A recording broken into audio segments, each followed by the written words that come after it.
Welcome to Star Wars Action News, helping Star Wars collectors collect better.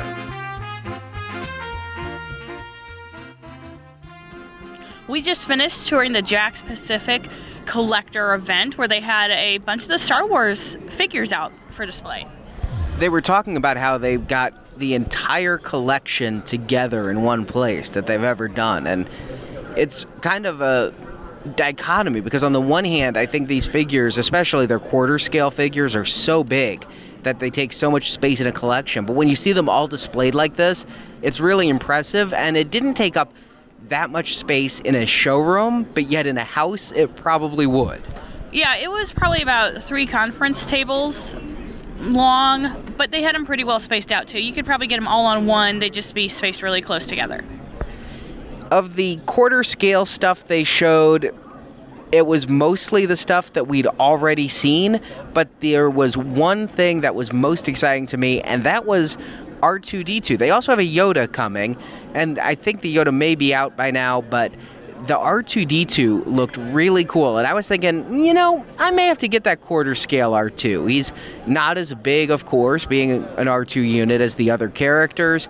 The detail on him was really good. He didn't look too plasticky, but then they told us about the exclusive version to Costco. I'm like, all right, that's the one I gotta get. Yeah, it has lights and sound and has a voice chip in it, so I can't whistle, so you just have to pretend I'm whistling, but it makes the R2-D2 whistles, and he has different parts that move. His dome goes up, so he's almost like the R2-D2 robot that we had a few years ago, but he doesn't move his legs much other than moving them back and forth. Yeah, he kind of does the jump up and down. They described it as like the Kenny Baker type of rocking back and forth.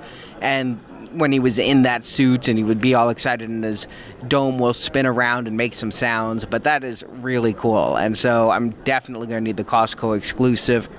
In their smaller line of figures, they've got the number of new ones coming. I think there's going to be a couple of bounty hunters I'm going to have to get, and I'll dip my toe in that line. Of course, the Greedo we knew was coming, but seeing him in person, the detail on that Rodian snout and everything looked very cool. And Bosk looked really awesome.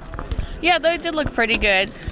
Now, we did talk to them about another Comic-Con exclusive because they had one last year, the Black Hole Stormtrooper, and they said that they would have a Comic-Con exclusive, but they wouldn't say what it was, and they plan to have a Celebration exclusive. However, if it doesn't get produced in time, then they may just have 2 exclusives at Comic-Con. And I asked obliquely about The Force Awakens, and they said that they are listed as a Lucasfilm partner with that movie, so that means, of course, there will be plenty of JAKKS Pacific merchandise for The Force Awakens when it happens. So, again, I know a lot of collectors that are really getting into this line, especially with the different clones and everything they have, and the various exclusives. It was a really nice showroom to see everything all in one place, and I look forward to seeing what they come out with and how crazy those exclusives may be at Celebration and or Comic-Con. Thanks for watching this video. You can see full episodes of Star Wars Action News with more collecting news and reviews at swactionnews.com. We also have thousands of toy and collectible photos in our photo gallery. If you enjoyed this video, please subscribe to our YouTube channel. May the pegs be stocked and the Force be with you.